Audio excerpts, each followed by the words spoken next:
AIIMS hospital રાજકોટના IPD emergency અને trauma વિભાગ શરૂ થવાની આતુરતાનો અંત આવી રહ્યો છે। તારીખ 25 ફેબ્રુઆરીના રોજ વડાપ્રધાન નરેન્દ્ર મોદીના હસ્તે એમ્સ હોસ્પિટલ રાજકોટનું લોકાર્પણ કરવામાં આવશે। લોકાર્પણ બાદ આઈપીડી ઇમરજન્સી ટ્રોમા વિભાગના સંપૂર્ણપણે કાર્યાત્મક 250 બેડની સુવિધાઓ પ્રજાહિત માટે ખુલ્લી મૂકવામાં આવશે। મલ્ટી સ્પેશિયાલિસ્ટના તમામ વિભાગોની આઈપીડીની સુવિધાઓ પ્રથમ તબક્કામાં શરૂ કરવામાં આવી છે। દિવસની 50ની ઓપીડીથી શરૂઆત કરવામાં આવી છે, જ્યારે આજ રોજ 500થી 600 ઓપીડી થઈ રહી છે। નહિવત ખર્ચે દર્દીને નિદાન અને સારવાર આઈપીડીમાં પૂરું પાડવામાં આવશે। એમ્સ હોસ્પિટલ રાજકોટની ઓપીડીની સવલતો અને આઈપીડી ઇમરજન્સીમાં હવે દર્દીઓને કેવી સવલતો સાથેની સુવિધાઓ મળશે તે પરનો અબતક દ્વારા વિશેષ અહેવાલ રજૂ કરવામાં આવ્યો છે। એમ્સ હોસ્પિટલ રાજકોટના આઈપીડી ઇમરજન્સી અને ટ્રોમા વિભાગ શરૂ થવાની આતુરતાનો અંત આવી રહ્યો છે। તારીખ 25 ફેબ્રુઆરીને રવિવારના રોજ વડાપ્રધાન નરેન્દ્ર મોદીના હસ્તે એમ્સ હોસ્પિટલ રાજકોટનું લોકાર્પણ કરવામાં આવશે। લોકાર્પણ બાદ આઈપીડી ઇમરજન્સી ટ્રોમા વિભાગના સંપૂર્ણપણે કાર્યાત્મક 250 બેડની સુવિધાઓ પ્રજાહિત માટે ખુલ્લી મૂકવામાં આવશે। 250 બેડની ઇન્ડોર સુવિધા દર્દીઓ માટે શરૂ કરવામાં આવશે અને ઓપીડી વિભાગના 14 ક્લિનિકલ ડિપાર્ટમેન્ટ જેવા કે મેડિસિન, સર્જરી, ગાયનેક, ઈએનડી, ડેન્ટલ, પલ્મોનોલોજી, ચામડી વિભાગ સહિતના મલ્ટી સ્પેશિયાલિસ્ટના તમામ વિભાગો પ્રથમ તબક્કામાં આઈપીડીમાં શરૂ કરવામાં આવશે। રાજકોટ અને સૌરાષ્ટ્રના લોકોના આરોગ્ય સંભાળની સૌથી મોટી ઉપલબ્ધિ એમ્સ હોસ્પિટલ રાજકોટનું થોડા જ દિવસોમાં વડાપ્રધાન નરેન્દ્ર મોદીના હસ્તે ઉદ્ઘાટન થવા જઈ રહ્યું છે, ત્યારે આઈપીડી વિભાગ શરૂ થશે, ઇમરજન્સી વિભાગ શરૂ થવાનું છે। મારી સાથે અત્યારે એમ્સના ડાયરેક્ટર સીડી કચોટ જોડાઈ ગયા છે, એમની પાસેથી આપણે જાણીશું। સર, जो राजकोट और सौराष्ट्र के लोगों को सबसे बड़ी उपलब्धि मिली है आरोग्य की, उसके लिए पहले तो आप क्या कहना चाहेंगे? आपकी जो मेहनत है वो रंग लाई, क्या कहना चाहेंगे? यस, आप सभी लोगों के सहयोग से और हमारे कर्मचारियों के सहयोग से, हमारे मंत्रालय के सहयोग से आज हमें गर्व है ये बताते हुए कि थोड़े ही समय में हम 250 बेड की इंडोर फैसिलिटीज़ मरीजों के लिए शुरू करने जा रहे हैं। हमारे माननीय प्रधानमंत्री जी 25 तारीख को फरवरी को जैसे ही इसका लोकार्पण करेंगे, उसके शीघ्र थोड़े दिन के अंदर हम मरीजों को ये फैसिलिटी खोल देंगे। कचोट सर, आईपीडी विभाग के अंदर क्या क्या सहूलतें लोगों को मिलने वाली है? यस, हमारी जैसे आपने देखा, हमारी ओपीडी में 14 क्लिनिकल डिपार्टमेंट काम कर रही हैं। यही 14 क्लिनिकल डिपार्टमेंट हमारी आईपीडी की सर्विसेज देंगी। ये अभी हम सुपर स्पेशलिटी की तरफ नहीं गए, क्योंकि ये हर चीज़ फेज में होती है। मल्टी स्पेशलिटी सारी डिपार्टमेंट हमारी हैं, medicine, surgery, gynae, I, ENT, dental, pulmonology, skin and all, सारी की सारी डिपार्टमेंट हमारे पास हैं।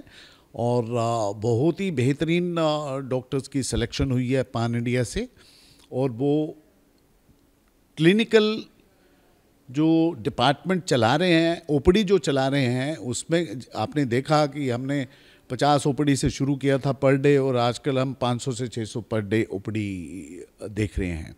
तो इसी तरीके से कई बार ऐसा डॉक्टर को भी ठीक नहीं लगता कि मरीज को एडमिशन चाहिए, बट हमारे पास अभी सुविधा नहीं है, तो हम अपनी एम्बुलेंस में बैठा के दूसरी जगह उनको भेजते हैं।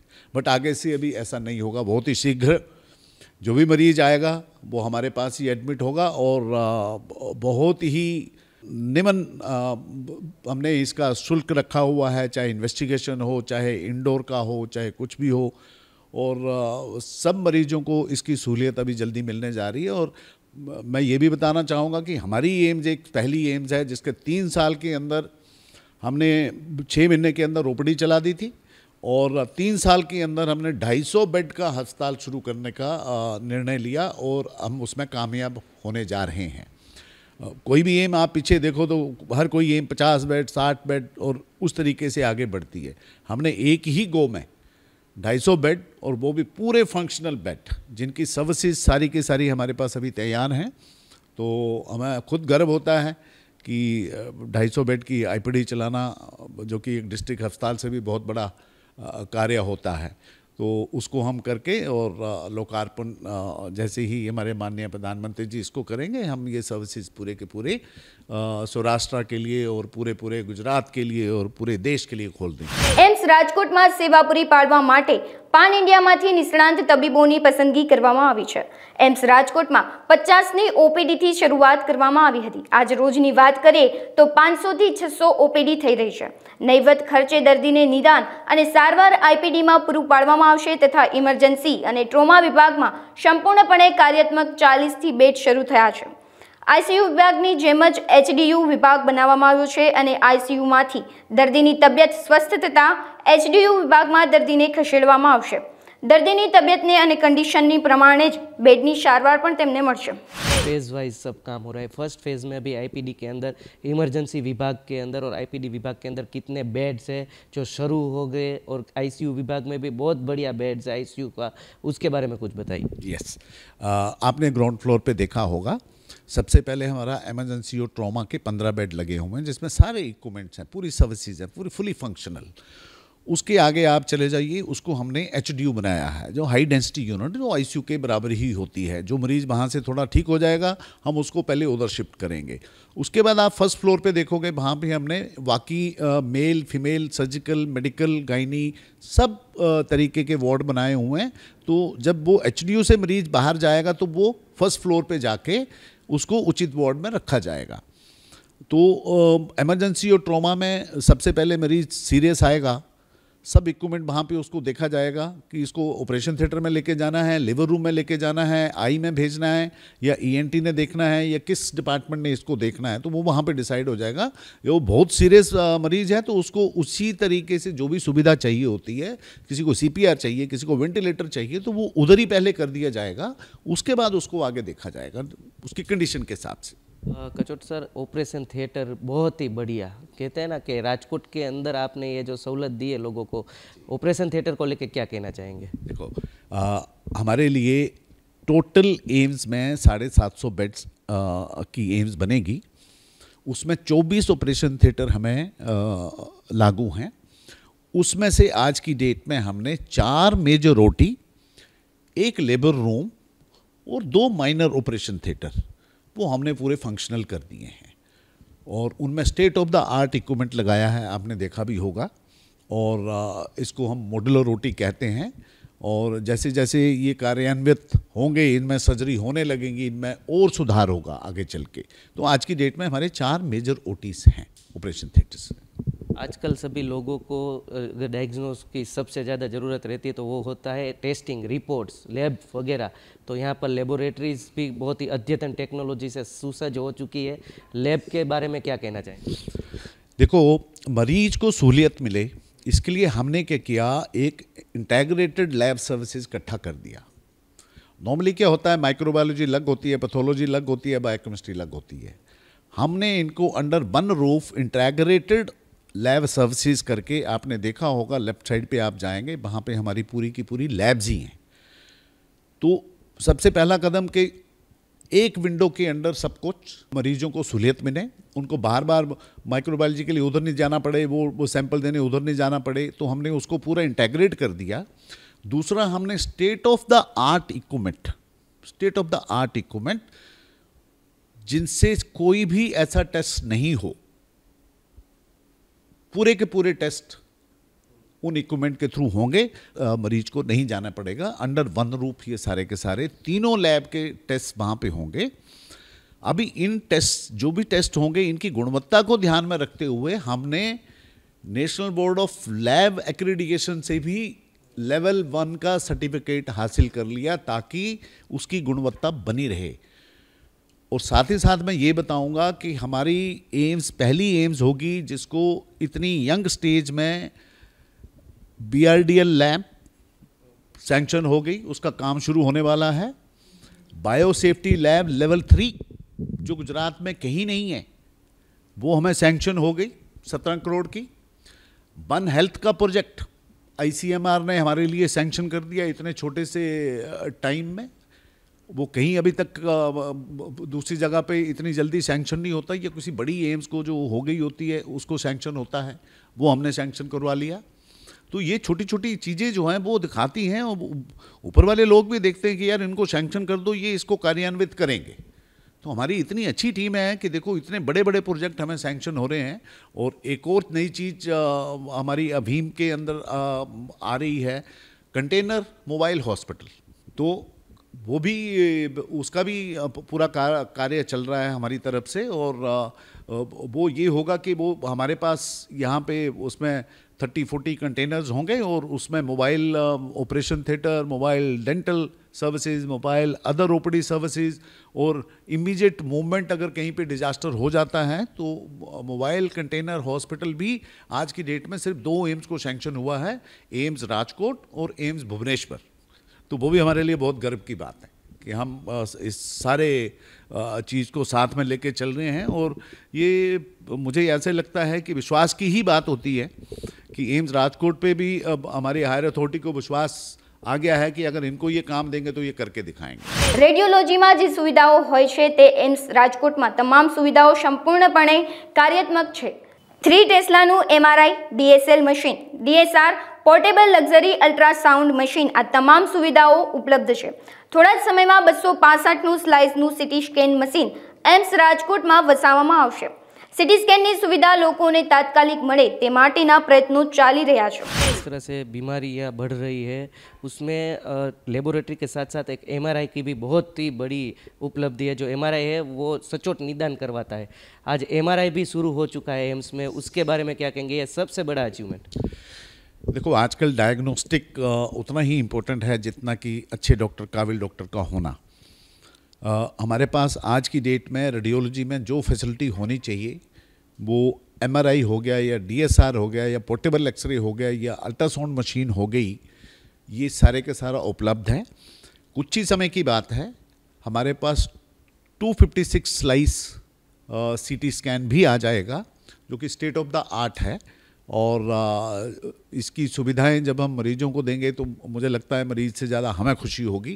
हम पूरी कोशिश में कि जल्दी से जल्दी हमारा 256 स्लाइस CT जो है वो भी यहाँ पे इसके साथ में इंस्टॉल हो जाए। MRI सर्विसेज तो आपने देखा हमने शुरू कर ही दी हैं। 3 टेस्ला का MRI हमारे पास है और state of the art 4D हमारे पास अल्ट्रासाउंड मशीन है। डिजिटल एक्सरे वहाँ पे आ गया है। और ये जो एक्सरे, डिजिटल एक्सरे होता है, ये यहाँ पे आप एक्सरे लीजिए, हर वार्ड में जाइए, वो एक्सरे आपको जूम पे अवेलेबल हो जाएगा। सर, शुरुआत जब हो ही रही है तो लोगों को किस तरह से अभी यहाँ पर व्यवस्था मिलेगी, किस तरह से कर्मचारियों का वर्क रहेगा? कहते हैं ना कि सिक्योरिटी से लेके सब किस तरह से हैंडल कर पाएंगे? ये सिस्टम पूरे का पूरा पहले ही हमारे प्लेस में है। जैसे हम OPD चला रहे हैं, मरीज आता है, अपनी रजिस्ट्रेशन करता है।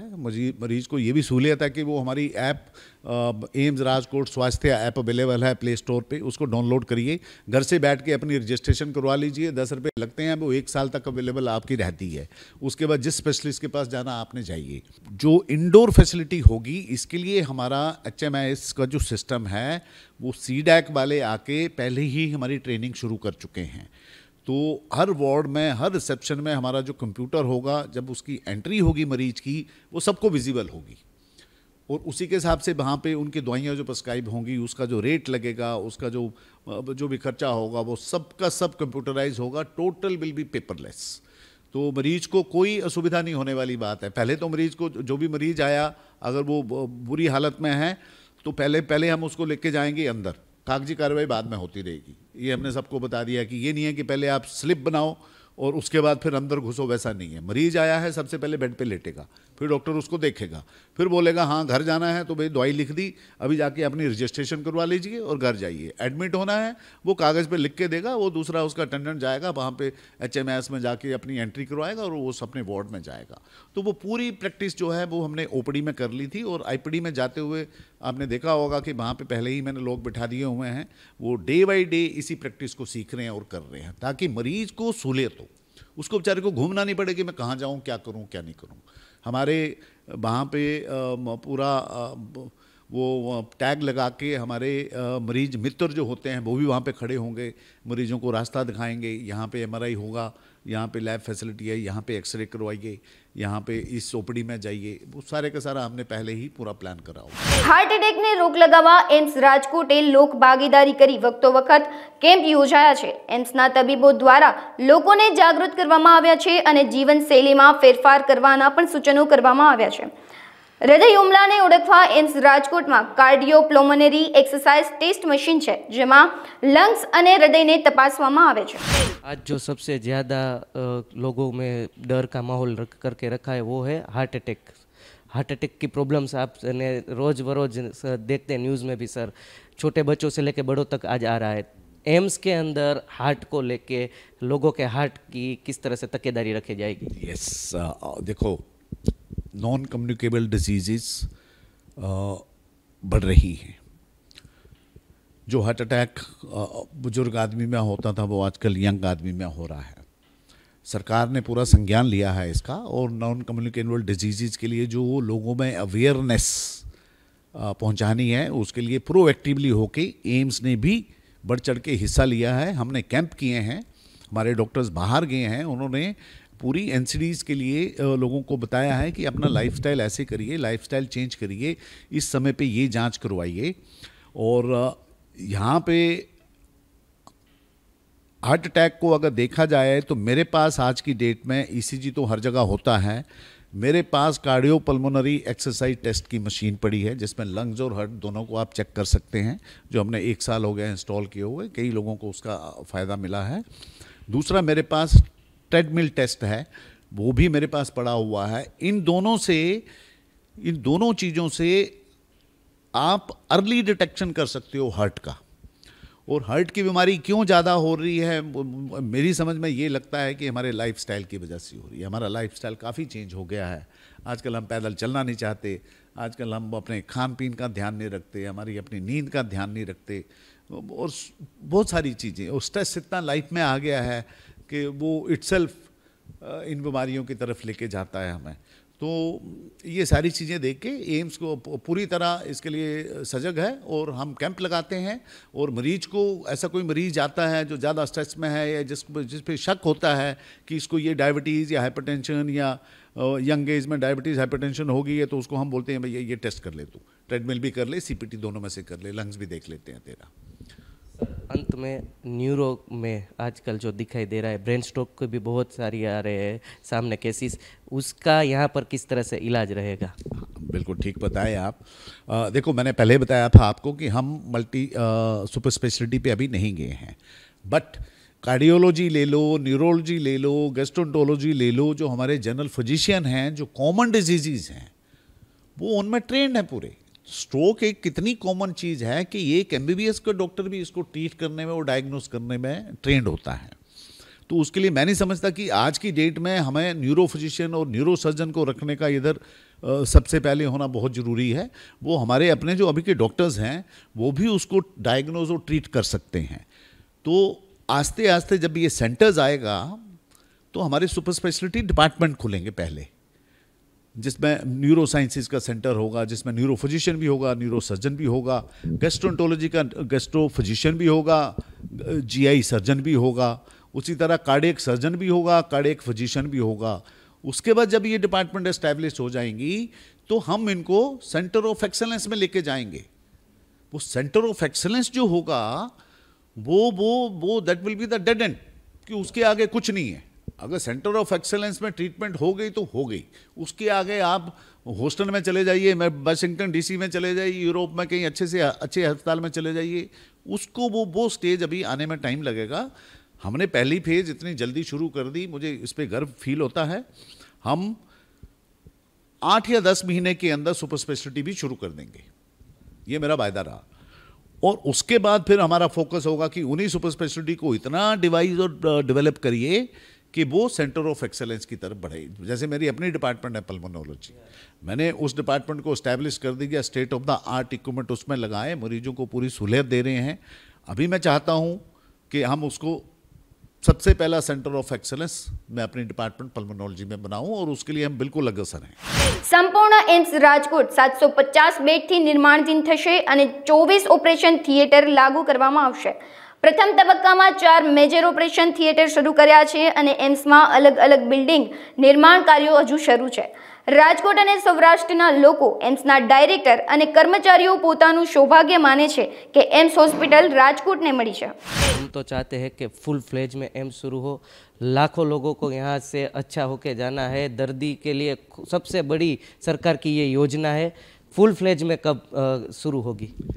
देखो बिल्डिंग बन रही है, आपने देखा अलग अलग हिस्से हैं बिल्डिंग के। आयुष ब्लॉक है, 5 टावर हमारे आईपीडी के हैं, उसके पीछे आपने देखा हमारा एकेडमिक ब्लॉक है, फिर नर्सिंग कॉलेज भी उसी के अंदर है, रेजिडेंशियल क्वार्टर्स हैं, बायोमेडिकल बेस्ड है, मोर्चरी है और पीछे हॉस्टल्स हैं हमारे। फुल फ्लेज अगर आज की डेट में जो मैं डेट देता हूँ वो डेट होती है जो कंस्ट्रक्शन कंपनी है जो मुझे डेट देती है। उन्होंने मेरे को जून की डेट दी है कि सर जून में सब तैयार हो जाएगा, तो मैं वही डेट बोलूँगा और इस पे मैं अपनी राय दूंगा तो वो फिर नाराज़ हो जाएंगे कि सर हमने जून बोला, आपने दिसंबर क्यों बोल दिया। तो मुझे लगता है कि पूरी उम्मीद है कि जून तक वो हमें पूरी एम्स तैयार करके दे देंगे और जैसे जून में वो पूरी एम्स हमें तैयार होगी हम अपनी सुपर स्पेशलिटीज़ फेज़ 2 में चले जाएंगे। सर 25 को जब इनॉग्रेशन हो रहा है, लोगों को एक मैसेज क्या देना चाहिए? मैं समझता हूँ सौराष्ट्र के लोगों का इतना सौभाग्य है और मैं अपना भी सौभाग्य मानता हूँ कि हमारे माननीय प्रधानमंत्री जी ने राजकोट को चुना, एम्स को चुना कि वहाँ आके पूरे देश के कम से कम 25,000 करोड़ रुपए के प्रोजेक्ट को इनॉग्रेट करने जा रहे हैं हम। उसमें 5 और एम्स हैं, वो भी यहीं से इनॉग्रेट होंगी। कुछ एक मेडिकल कॉलेज हैं, कुछ एक और अभीम के प्रोजेक्ट हैं और मैं ये बता दूं कम से कम 25,000 करोड़ रुपए के प्रोजेक्ट प्रधानमंत्री जी राजकोट से पान इंडिया के लिए इनॉग्रेट करेंगे। इससे बड़ी गर्व की बात मेरे लिए, पूरे सौराष्ट्र जन के लिए और राजकोट के लिए तो पूछिए ही मत, सबके लिए है, बट मुझे भी बहुत गर्व है इस चीज़ का। વડાપ્રધાનના હસ્તે જ્યારે ઇનોગ્રેશન થવા જઈ રહ્યું છે અને લોકોને કહેવાય ને આરોગ્યની ખૂબ મોટી સવલત મળી રહેવાની છે, ત્યારે વધુને વધુ લોકોને સવલત પૂરી પાડવા એમ્સના ડાયરેક્ટર સીડી કટોચે કમર કસી છે અને આવનારા દિવસોમાં મલ્ટી સ્પેશિયલથી લઈ સુપર સ્પેશિયલ સુધીની પણ લોકોને સારવાર મળી રહેશે તેવી અહીં તૈયારીઓ શરૂ કરી દેવામાં આવી છે। કેમેરા પર્સન નિશિત ગઢિયા સાથે પ્રતિપાલ સિજાલા, અબ તક ચેનલ, રાજકોટ।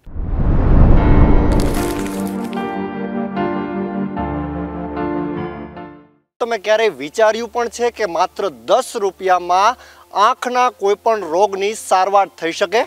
જી હા, આ શક્ય છે રાજકોટની એમ્સ હોસ્પિટલમાં। રાજકોટ ખાતે તૈયાર થયેલ એમ્સ હોસ્પિટલમાં માત્ર 10 રૂપિયામાં આંખના તમામ રોગની સારવાર થઈ રહી છે। ત્યારે આવો જોઈએ આંખના કયા કયા રોગોની સારવાર ડૉક્ટર્સ આપી રહ્યા છે અને શું છે આ આંખના ડિપાર્ટમેન્ટની ખાસિયત। એમ્સમાં હાલમાં 14 અલગ અલગ વિભાગો કાર્યરત છે, જેમાં medicine, surgery, skin, pulmonary medicine, paediatric, gynaec, ENT, eye psychiatric, radiology, anaesthesia, radiotherapy અને ડેન્ટલ વિભાગનો સમાવેશ થાય છે। હાલમાં એમ્સમાં દરરોજના 200 થી 250 જેટલા દર્દીઓ સારવાર માટે આવી રહ્યા છે। એમ્સમાં સારવાર માટે દર્દીઓના આવવાનું એક કારણ તેમાં સારવારના દર ઓછા હોવાનું પણ છે। ખાનગી લેબોરેટરી અને ખાનગી હોસ્પિટલમાં જે ટેસ્ટ અને ટ્રીટમેન્ટના દર ચાલી રહ્યા છે તેના કરતાં 75% ઓછા દરે એમ્સમાં લેબોરેટરી ટેસ્ટ અને ટ્રીટમેન્ટ ઉપલબ્ધ કરવામાં આવી રહી છે। રાજકોટ એમ્સમાં આંખના રોગના ડિપાર્ટમેન્ટની અમે આપને રૂબરૂ કરાવી રહ્યા છીએ। શ્રેષ્ઠ અને ઉચ્ચ ગુણવત્તાવાળા ટેકનોલોજીથી સજ્જ એવા આ મશીન આપ જોઈ રહ્યા છો। માત્ર 10 રૂપિયામાં તમે કેશ કઢાવી અને આ તમામ સગવડોની સવલતો મેળવી શકો છો। હાલ રાજકોટની અંદર એમ્સ આવતા જ રાજકોટ તથા આસપાસના લોકોને ખૂબ કહેવાય ને સેવાનો લાભ મળી રહ્યો છે। એક સચોટ નિદાનની સાથે સાથે ખૂબ સારી ગુણવત્તાવાળી સારવાર મળી રહી છે। મારી સાથે અત્યારે ડૉક્ટર કેદાર્થ નેમિવંત જોડાયા છે। एम्स राजकोट में अभी 40 से 50 की ओपीडी डेली चालू हो गई है। ऑप्थेल्म ओपीडी में खाली 10 रुपये में पूरे टॉप लेवल के मशीन, पूरा हाई टेक्नोलॉजी मशीन के हिसाब से हम लोग चेक करते हैं। ये आपको सुविधा बताना चाहता हूँ। ये जो है ये हमारा ऑटो रिफ्रैक्टो केराटोमीटर है। इसमें जो है चश्मे का एकदम एक्यूरेट नंबर समझ में आता है। उसके बाद कॉर्निया की बीमारी भी है, कॉर्निया जो बीमारी है उसकी भी अपने को समझ में आती है। उसके बाद में ये वाला जो मशीन है इसमें नॉन कॉन्टैक्ट टोनोमीटर बोलते हैं। तो ये नॉन कॉन्टैक्ट टोनोमीटर में ग्लूकोमा जैसी बीमारी जो है, झामर जो बोलते हैं झामर, तो उसका प्रिवेंशन और डिटेक्शन के लिए ये काफ़ी हेल्पफुल है। ये भी अपने पास हाईटेक मशीनरी है। अपने पास एक OCT बोल के है जिसको CT स्कैन भी बोलते हैं, आई का CT scan, that is optical coherence tomography. बोल तो आँखों का जो पीछे का जो पर्दा है वो डायबिटीज़ हाइपरटेंशन की वजह से जो ख़राब हो जाता है, अदरवाइज झामर से भी कुछ चीज़ें ख़राब हो जाती है। तो झामर से कुछ ख़राब हो गया है तो अर्ली डिटेक्शन के लिए ये OCT ये बहुत काम का इंस्ट्रूमेंट है। और ये जो हाईटेक मशीन जो है ये अपने पास सर सुविधा काफ़ी दिनों से ये पेशेंट लोग लाभ ले रहे हैं। रेगुलर चेकअप की बात करें तो रेगुलर चेकअप में कौन कौन से डिजीज़ डिटेक्ट कर रहे हैं आप, जो आँखों के लिए बहुत नुकसानकारक है, वो कौन से डिजीज़ है, किस तरह से ट्रीटमेंट उनको मिल रही है?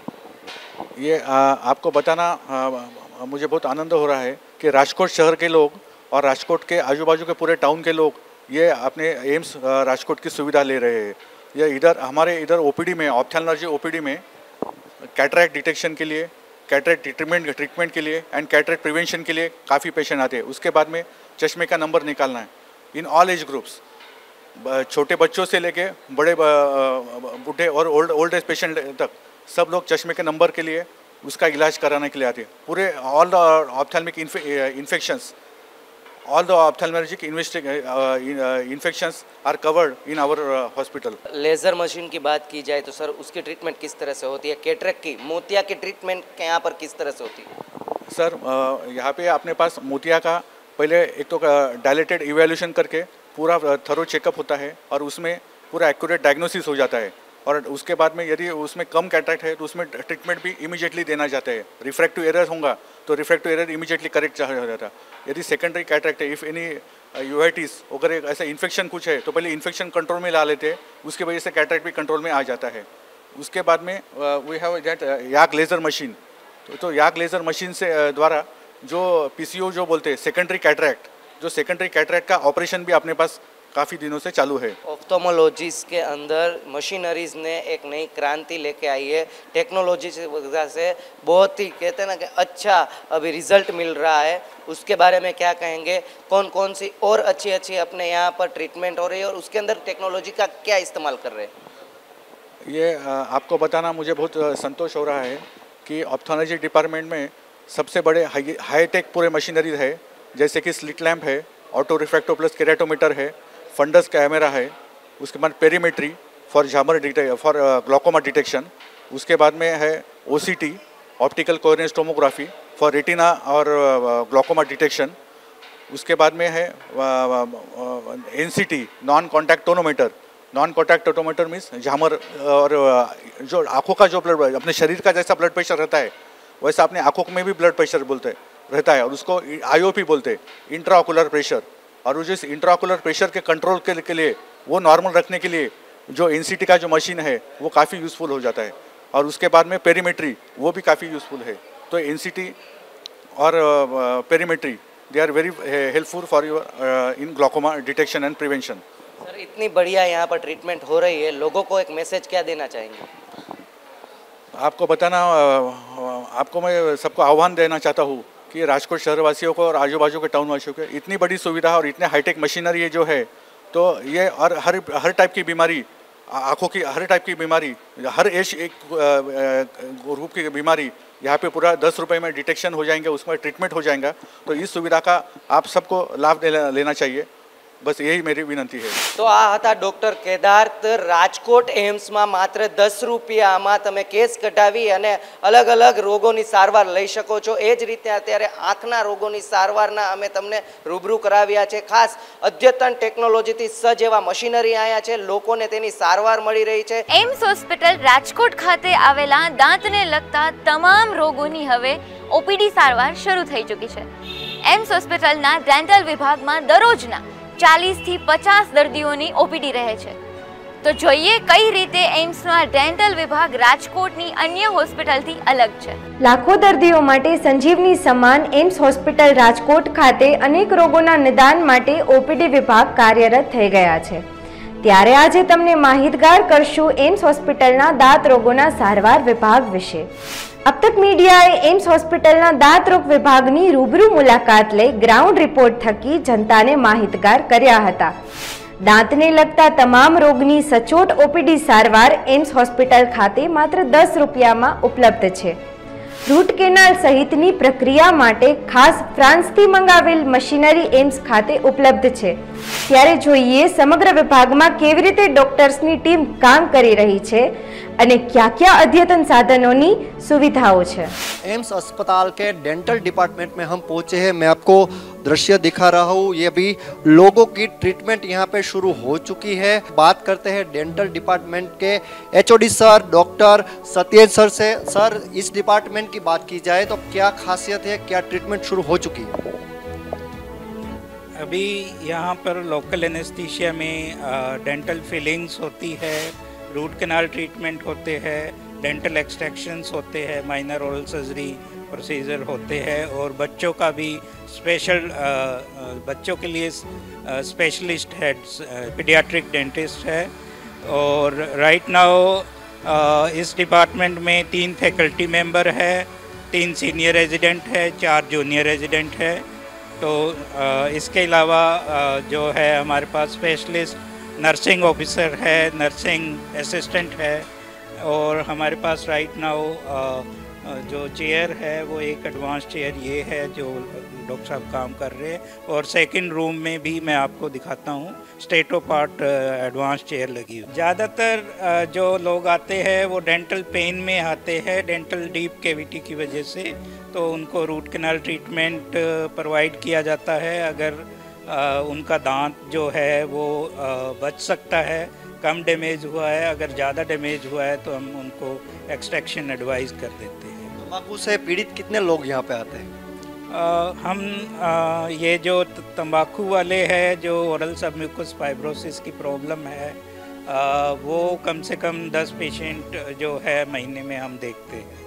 खास करके सर, डेंटल डिपार्टमेंट्स की ओर से गुजरात और देशवासियों को क्या मैसेज देना चाहेंगे, खास करके सौराष्ट्र में तंबाकू का सेवन जो लोग ज़्यादा कर रहे हैं?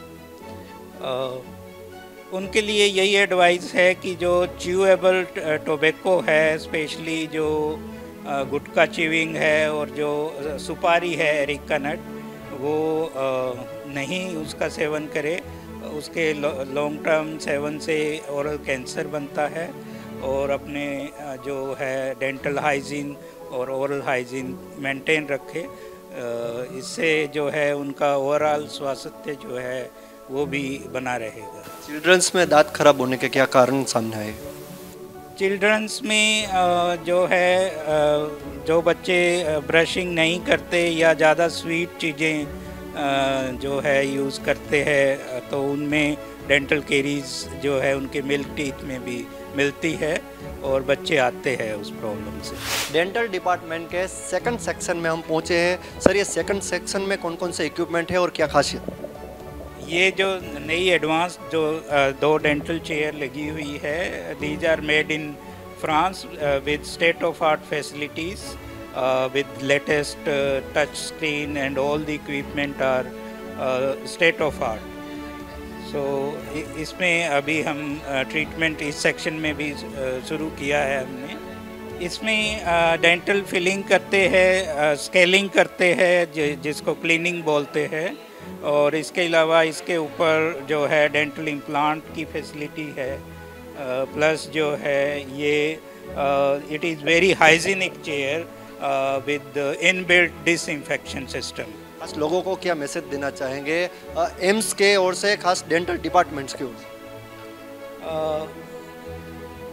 लोगों के लिए यही एडवाइस है कि अपना रेगुलर डेंटल चेकअप करवाते रहे और डेंटिस्ट की एडवाइस पे जो प्रोसीजर होते हैं वो करवाते रहे और अपना ओरल हाइजीन का ध्यान रखे, और स्पेशली जो हैबिट है, स्मोकिंग है, टोबैको च्यूइंग है, उससे दूर रहे। अद्यतन साधनोथी सज्ज एम्स હોસ્પિટલમાં ડેન્ટલ ડિપાર્ટમેન્ટની ડોક્ટર્સની ટીમ લોકોની સેવા માટે તત્પર છે। ત્યારે લોકોને દાંતને લગતા કોઈ પણ રોગનો સચોટ ઇલાજ કરાવવા અનુરોધ કરાયો છે. લાખો દર્દીઓ માટે સંજીવની સમાન એમ્સ હોસ્પિટલ રાજકોટ ખાતે અનેક રોગોના નિદાન માટે ઓપીડી વિભાગ કાર્યરત થઈ ગયા છે. ત્યારે આજે તમને માહિતગાર કરીશું એમ્સ હોસ્પિટલના શ્વાસરોગ વિભાગ વિશે. अब तक मीडिया द्वारा एम्स હોસ્પિટલના શ્વાસરોગ વિભાગની રૂબરૂ મુલાકાત રહી ગ્રાઉન્ડ રિપોર્ટ થકી જનતાને માહિતગાર કર્યા હતા. શ્વાસને લગતા તમામ રોગની સચોટ ઓપીડી સારવાર એમ્સ હોસ્પિટલ ખાતે માત્ર 10 રૂપિયામાં ઉપલબ્ધ છે. અદ્યતન ટેકનોલોજીમાં શ્વાસ રોગના નિદાન માટે બોડી પેથેસ્મોગ્રાફી મશીન ઉપલબ્ધ છે, જે ગુજરાતમાં એકમાત્ર એમ્સ હોસ્પિટલમાં ઉપલબ્ધ છે. ત્યારે જોઈએ સમગ્ર વિભાગમાં કેવી રીતે ડોક્ટર્સની ટીમ કામ કરી રહી છે અને क्या क्या अद्यतन साधनों છે सुविधाओं. एम्स अस्पताल के श्वास रोग विभाग में हम पहुंचे हैं. हम आपको दृश्य दिखाएंगे. श्वास रोग विभाग के दृश्य है ये. एक्सक्लूसिव दृश्य अब तक मीडिया मार्फत पूरे देश की जनता को हम दिखा रहे हैं, क्योंकि निजी अस्पताल के सामने एम्स अस्पताल लोगों के लिए आशीर्वाद रूप अस्पताल है. यहाँ के डॉक्टर संजय हमारे साथ जुड़े हैं, जो डिस्प्ले में आपको मशीनरी दिखाई दे रही है, उस मशीन के बारे में हम जानकारी लेना चाहेंगे. सर, एम्स दूसरी अस्पताल से किस तरह अलग? देखिए, एडवांस मशीनें सबसे एक इम्पोर्टेंट कारण है यहाँ पे, और दूसरे यहाँ के जो डॉक्टर हैं काफ़ी क्वालिफाइड हैं.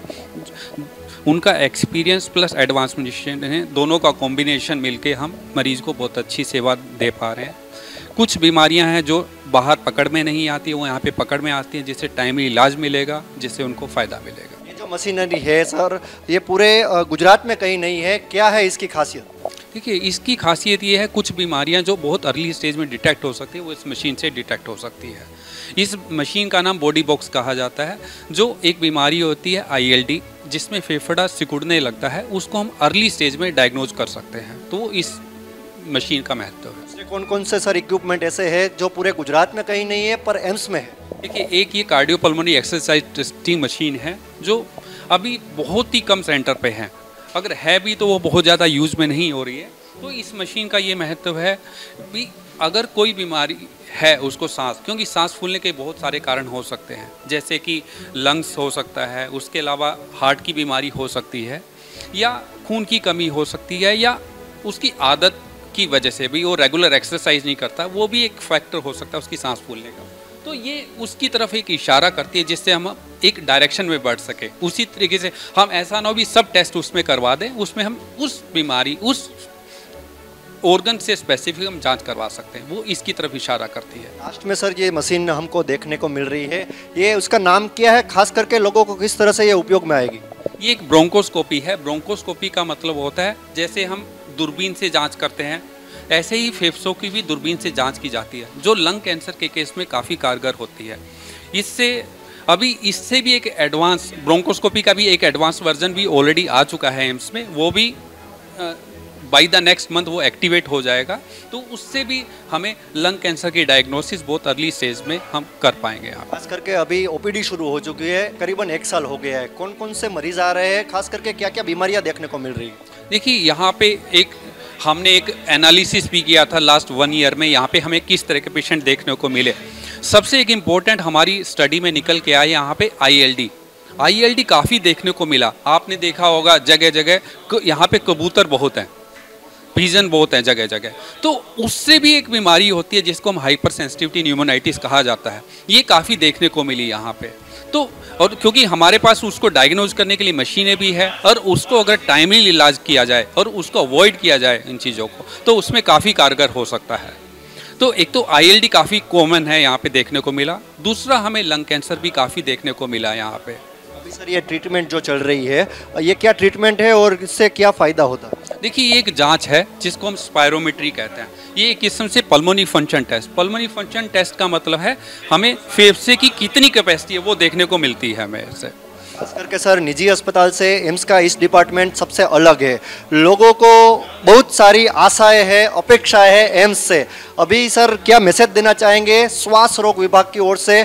देखिए, यहाँ पे एम्स में सबसे बड़ी बात है, मशीनें अच्छी हैं, लेकिन यहाँ पे जो बंदे हैं, जो मैन पावर है, वो भी ट्रेंड है. दोनों का कॉम्बिनेशन ही बहुत इफेक्टिव है. तो लेकिन मैं यहाँ पे राजकोट में सबसे एक चीज़ कहना चाहूँगा, व्यसन त्यागें. क्योंकि व्यसन बहुत सी बीमारियों का कारण बनता है, जैसे स्मोकिंग, यहाँ पे गुटखा, तंबाकू, जैसे यहाँ पे मावा कहते हैं यहाँ पे, तो उस सब को छोड़ें जिससे उनको, क्योंकि ये बहुत सी बीमारियों का कारण बनते हैं। चार्जेस क्या है? ओपीडी का तो 10 रुपये है, परंतु जो जिसको रिपोर्ट करवाना पड़े तो उसके चार्जेस क्या क्या है? तो वो भी चार्जेस बहुत मिनिमम है। जैसे एक जांच है स्पायरोमेट्री, यहाँ पे इसका चार्जेस 150 रुपीज़ है, जबकि अगर आप ये प्राइवेट में करवाएंगे इसका ही चार्जेस 800 रुपीज़ मिनिमम पड़ता है। कुछ जगह इसका चार्जेस 1000 में भी होता है। खास करके सबसे बड़े चार्जेस जहाँ पे बाहर लगते हो निजी अस्पताल में, ऐसे कौन से चार्जेस है जो एम्स हॉस्पिटल के ये श्वास रोग विभाग में बहुत सस्ते में होते हैं? हाँ, जैसे स्पायरोमेट्री ही है, ये 150 रुपीज़ का है, जबकि बाहर अगर इसको हम करवाएंगे 800 से 1200 रुपये की जांच होती है। कार्डियोपल्मोनरी एक्सरसाइज टेस्टिंग है, इसका हम सिर्फ 250 रुपीज़ चार्ज करते हैं, जबकि बाहर यही जांच अगर हम करवाएंगे तो ये 5000 में पड़ेगा। ब्रोंकोस्कोपी है, इसका चार्जेस हमने सिर्फ 500 रुपीज़ रखा है, जबकि बाहर यही 10,000 अप्रोक्सीमेट में पड़ेगा। जिस तरह डॉक्टर संजय ने अब तक मीडिया से एक्सक्लूसिव बात की, श्वास रोग विभाग का ये दृश्य है जो पूरा डिपार्टमेंट हमने आपको बताया कि एम्स एक लोगों के लिए आशीर्वाद समान अस्पताल है। आपको कोई भी श्वास रोग के तहत दर्द हो तो एम्स की विजिट आप अवश्य लें। कैमरा पर्सन ઋતુ પરિવર્તનની અસર આપણા સ્વાસ્થ્ય પર પણ થતી હોય છે। આવા બદલાવને કારણે ઘણીવાર ચામડીજન્ય રોગો પણ થતા હોય છે। ફંગસ, રિંગવોર્મ એટલે કે દાદર, ઇચિંગ એટલે ખંજવાળ, બેક્ટેરિયલ ઇન્ફેક્શન જેવી અનેક ચામડીની બીમારીઓ થાય છે। આવા ચામડીજન્ય રોગોની માત્ર 10 રૂપિયામાં ઉત્તમ સારવાર રાજકોટ એમ્સમાં કાર્યરત છે। ત્યારે अब तक મીડિયાએ ચામડીના રોગ વિભાગની મુલાકાત લઈ લોકોને માહિતગાર કર્યા હતા। રાજકોટ એમ્સમાં ઓપીડી શરૂ થઈ ગઈ છે। અમે આવી પહોંચ્યા છીએ ડર્મોલોજીસ્ટના વિભાગની અંદર, ચામડીના રોગોનું જ્યાં નિદાન થઈ રહ્યું છે। આપ આ જોઈ રહ્યા છો, આ સમગ્ર સ્ટાફ અત્યારે હાજર છે। મારી સાથે અત્યારે डॉक्टर यशदीप सिंह पठानिया हमारी साथ जोड़ाया है। यहाँ पर जो ये शुरू हो चुका है विभाग अभी आपका पूरा डर्मोलॉजिस्ट का, पहले तो लोगों को क्या इन्फॉर्मेशन जानी चाहिए, डर्मोलॉजिस्ट का एज अ चार्जेस किस तरह से है, किस तरह से यहाँ पर ट्रीटमेंट हो रही है? पहले तो जो भी मरीज़ आता है उसकी 10 रुपये जो है वो रजिस्ट्रेशन चार्ज है, जिससे एक रसीट मिलती है, ओपीडी रसीट, और वो हमारे पास आता है। और उसके बाद जो हमारा तरफ से जो भी प्रिस्क्रिप्शन रहता है वो उसके ही जो उसको दवाइयाँ खरीदनी होती हैं वो भी हमारे यहाँ जन औषधि हैं और अमृत फार्मेसी है, वो वहाँ जाके सस्ते दाम में दवाई ले सकता है। साथ में कुछ हम प्रोसीजर्स भी करते हैं जो अभी तक हम फ्री ऑफ कॉस्ट कर रहे हैं, जिसमें छोटे छोटे वॉट्स हो जाते हैं शरीर में, उसको निकालना, सिस्ट हो जाती है उसको निकालना। अभी तक हमने कई प्रकार की इस तरह के हमने छोटी सर्जरीज भी की हैं, जिसको हमने बिल्कुल मुफ्त तरीके से पेशेंट को किया गया है। विभाग शुरू हो चुका है, कितने लोग डेली यहाँ पर पेशेंट आते हैं, कितनी ओपीडी होती है रोज की? अभी पिछले 6 महीने में थोड़ा ज़्यादा पेशेंट का लोड बढ़ा है, और अभी तो हमारे 35 से 40 के बीच में एवरेज, कभी कभी तो ये 50 तक भी आंकड़ा पहुँच जाता है। पर अभी तक तो हमें कम से कम 4,500 मरीज़ अभी तक हमने जब से ओपीडी शुरू हुई है तब तक हमने देख चुके हैं। स्किन की कौन कौन सी डिजीज़ जो बोलते हैं ना कि बहुत ज़्यादा यहाँ पर दिख रही है, और कहाँ कहाँ से लोग आ रहे हैं इलाज के लिए? यहाँ पर दूर दराज से भी और पास के गांव से भी और शहर से भी हर जगह से लोग आ रहे हैं। एक्चुअली यहाँ वही लोग आ रहे हैं जो बाकी जगह सारी जगह दिखा के आते हैं और वो बीमारी से त्रस्त हैं। वो लोग यहाँ आते हैं, सोचते हैं कि एम्स है तो यहाँ थोड़ा निदान हो पाएगा, और हम उस पर खरे भी उतरते हैं। तो इसमें ऐसा है कि सबसे ज़्यादा जो प्रॉब्लम इस टाइम आ रही है मरीज़ों में वो है फंगस इन्फेक्शन की। इस मौसम में, उमस वाले मौसम में और ज़्यादा बढ़ के केस निकल के आ रहे हैं, और आजकल तो मरीज़ केमिस्ट के पास जाके कोई भी दवा लेके लगाना चालू कर देता है। साथ ही में प्राइवेट में भी जाता है, पर वो कुछ टाइम के लिए दवाई लेता है फिर छोड़ देता है। इसके कारण क्या है कि जो फंगस है वो बीमारी बढ़ जाती है कुछ दिनों में, तो वो फिर उसके लिए स्पेशल ट्रीटमेंट करना पड़ता है कुछ लंबे समय के लिए। तो वो मरीज़ जो है यहाँ आते हैं, और ये कम से कम हमारा 40% जो है रोज का जो हमारी जो ओपीडी है उसमें ज़्यादातर इन्फेक्शंस, जिसमें खासकर फंगल इन्फेक्शन का ज़्यादा मरीज़ हमारे पास आते हैं, और वो हम उसको 6 हफ्ते का ट्रीटमेंट दे के वापस उसको बुलाते हैं, और उसको हम काउंसल भी करते हैं कि इसके दवाइयों के साथ साथ और क्या चीज़ें करनी चाहिए, कैसे अपनी हाइजीन मेंटेन करनी है, कैसा कपड़ा धोना है, वो सारी चीज़ें हम उसको बताते हैं। मेरा नेक्स्ट क्वेश्चन यही था कि जैसे डिजीज़ स्किन डिजीज़ में इलाज 10 रुपये में आप कर रहे हैं, लेकिन ये जो दवाइयाँ होती है वो बाहर ये महंगी रहती है, यहाँ पर दवाइयाँ किस प्राइस में उनको मिल सकती है, क्या बोलेंगे? हमारे एम्स के जगह ही 2 जन औषधि जो सरकारी तौर पे प्रधानमंत्री जो है उनके जो औषधि जो खुले हैं वो स्टोर्स वो हैं, और दूसरा अमृत स्टोर है। दोनों में ही दवाइयाँ जो हैं सस्ते दामों में मिलती हैं, और हम जो भी प्रिस्क्राइब करते हैं वो जेनरिक तौर पे प्रिस्क्राइब करते हैं, कोई भी कंपनी स्पेसिफिक हम नहीं देते हैं। हम सिर्फ दवाई का नाम लिखते हैं, जो मॉलिक्यूल होता है उसी को लिखते हैं, और वो नीचे जाके जन औषधि या अमृत से पेशेंट जो है वो ले लेता है। आजकल कौन सा ऐसा स्किन के अंदर जो डिजीज़ है वो ज़्यादातर इन्फेक्शन के जैसे फैल रहा है, उसको रोकने के लिए क्या करेंगे? लोगों को एक हेल्थ टिप्स क्या देना चाहेंगे? अभी तो जैसे जिस मौसम में अभी है, अभी जो उमस वाला मौसम है उसमें फंगस इन्फेक्शन फैलने का और ज़्यादा केसेस आने का संभावना तो है ही है, और साथ में केसेस आ भी रहे हैं। साथ में मैं एक ही एडवाइस देना चाहूँगा मरीज़ को कि जैसे भी आपको गोल चकत्ते अगर कहीं नज़र आते हैं शरीर पे, जिसको दादर बोलते हैं यहाँ लोकल लैंग्वेज में, तो वो तुरंत हमारे डिपार्टमेंट में, डर्माटोलॉजी के डिपार्टमेंट में आके दिखाएं और ख़ुद से ट्रीटमेंट ना लें।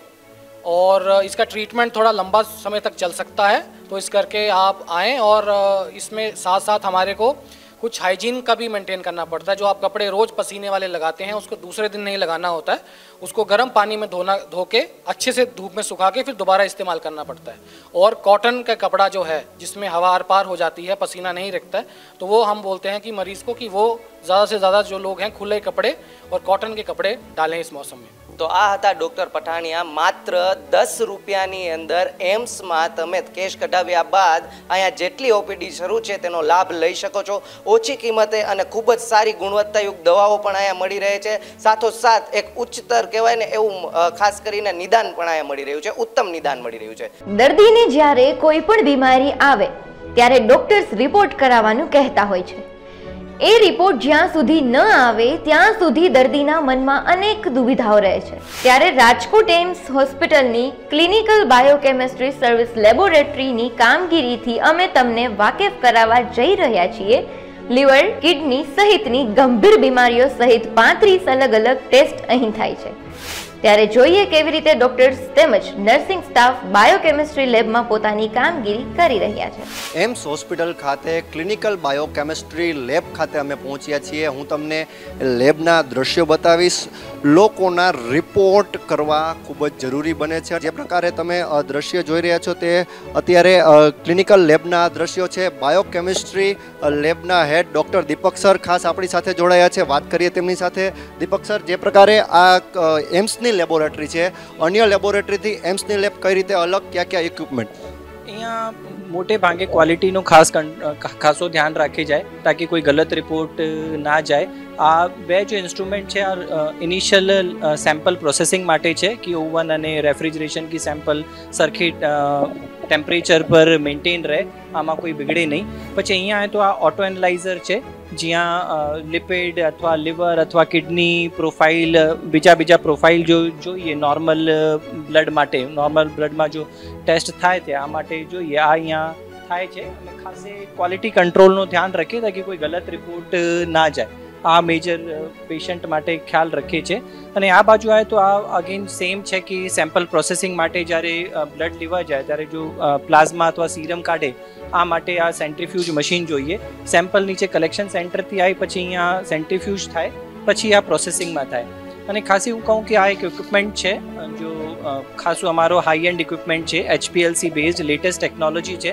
અહીંયા ડાયાબિટીક માટે HbA1c કરીએ અને હિમોગ્લોબિનોપેથીઝ કે થેલેસેમિયા અથવા સિકલ સેલ એનિમિયાના કોઈ પેશન્ટ આવે ખાસ કરકે બાળકો માટે ખાસો યુઝફુલ રહે, આ માટે આ જાંચ અહીંયા થાય અને રિઝનેબલ રેટમાં જાય। બહાર લગભગ જાઓ તો આ ખાસા મોટા ભાંગ અમે પડે, અહીંયા ખાસો આમ reasonable rate as per central government અમે રિકમેન્ડ કરે છે ત્યાંથી કરે છે। સ્ક્રીનમાં જે અત્યારે ઇક્વિપમેન્ટ દેખાઈ રહ્યું છે ગુજરાતમાં કદાચ ક્યાંય નહીં હોય, જે રીતે આપણે વાત કરી એમ્સ ખાતે છે, ક્યાં ક્યાં ટેસ્ટ તેમાં થઈ શકે? હા, હું કહ્યું ને કે ફર્સ્ટ એક HbA1c થઈ જાય, HbA1c નોર્મલ બી થાય, पर શું થાય નોર્મલમાં કે તમે એટલી ક્વોલિટી આ સ્ટેન્ડર્ડાઇઝેશન ના થઈ શકે। આ ટેકનોલોજી વાઇઝ લેટેસ્ટ ટેકનોલોજી છે.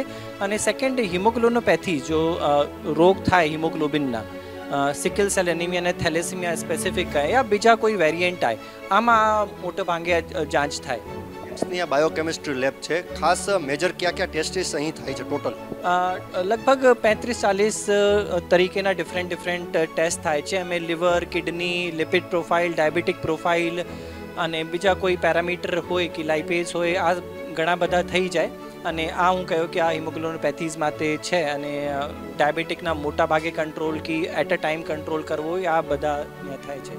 દર્દીને કાંઈ પણ રોગ થાય છે, ડૉક્ટર સૌપ્રથમ એને એડવાઇસ એ આપે છે કે રિપોર્ટ પહેલાં કરાવો. રિપોર્ટ ન આવે ત્યાં સુધી દર્દીના મનમાં કંઈક ને કંઈક સવાલો ઊભા થતા હોય છે. કઈ અહીંયા તકેદારી રાખવામાં આવે છે જેથી કરીને રિપોર્ટ સચોટ આવે? જેવી રીતે સેમ્પલ આવે અમે ખાસ ધ્યાન શું રાખીએ કે જલ્દીમાં જલ્દી રિપોર્ટ આપી જાય તાકી પેશન્ટનો ઇલાજ તુરંત ચાલુ થઈ જાય. તો આને એક લેબોરેટરી ભાષામાં ટર્ન અરાઉન્ડ ટાઈમ કહે. અમે કોશિશ કરીએ કે ટર્ન અરાઉન્ડ ટાઈમ 3 થી 4 કલાકથી વધારે ના થાય. નોર્મલી 2 કલાક હોય ઘણા બધા પેરામીટરના, બટ 4 કલાકથી વધારે એમ કોઈ નહીં રાખતા કે રિપોર્ટ થઈ જાય. અને ફર્સ્ટ આ ક્વોલિટી કંટ્રોલના અમે ખાસે ધ્યાન રાખીએ કે ગલત રિપોર્ટ ના જાય. અમારી મોટી ભાગી કોશિશ આ થાય કે એના ગલત રિઝલ્ટ ના જાય, કારણ કે બધું ટ્રીટમેન્ટ અને ચાહે પેશન્ટને એડમિટ કરવો પડે કે ડિસ્ચાર્જ કરવો પડે કે ફર્ધર ટ્રીટમેન્ટ હોય કે ટ્રીટમેન્ટ ઓછું કરવાનું હોય આ ટેસ્ટ ઉપર ડિપેન્ડ કરે. તો આ ખાસ ધ્યાન રાખે કે સારી રિપોર્ટ અને ક્વોલિટી મેન્ટેન કરે આ રિપોર્ટ આપે. અત્યારે શું કે અત્યારે એમ્સમાં લગભગ ઓપીડી ચાલુ છે. આઈપીડી લગભગ સરકાર કહે છે કે સપ્ટેમ્બરમાં શરૂ થઈ જાય. તો ઓપીડી અમારે લગભગ 80, 90, 80, 90 પેશન્ટની પર ડે રહે અને એવરેજ અમારે અહીંયા લગભગ 150 થી 200 ટેસ્ટ ડેલીના થાય છે.